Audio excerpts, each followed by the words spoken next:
Moss poles versus Leca poles.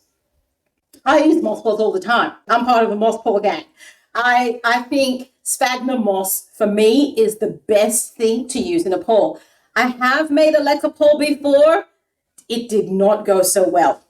And the reason it didn't work is because you just can't keep the Leca balls moist when they're up there and they're exposed to the air and it's a large surface area and the Leca's just drying out so quickly. And unless you've got a pump and the water moving up and down and doing all sorts of things, I just could not keep that Leca moist. And if I couldn't keep the Leca moist, the area roots were not latching on and they were not growing. So I ditched that and went back to my moss balls. I suppose we could expand that question a little bit and even talk about any sort of alternative materials for moss poles. I mean, for me personally, I really like moss, and again, like, don't fix what's not broken. It's working a treat for me, so why would I look into it? That's right.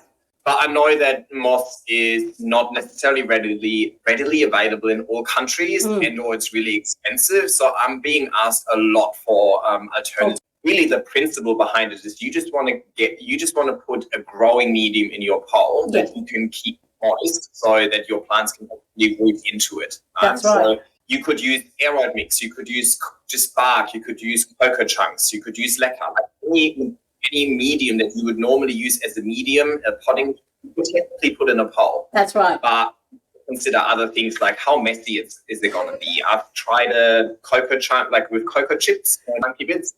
They actually retain quite a bit of moisture if you compare to cocoa coir, but when you water it, the water just goes everywhere. So for me, in an indoor setting where my plants have gotten too large for me to actually take them to the bathtub or take them to the balcony and water them. So I need to be able to water my poles in exactly the spots that they are. Yeah. And that sphagnum just has the beautiful capacity of just absorbing a lot of stuff quite quickly. Yes.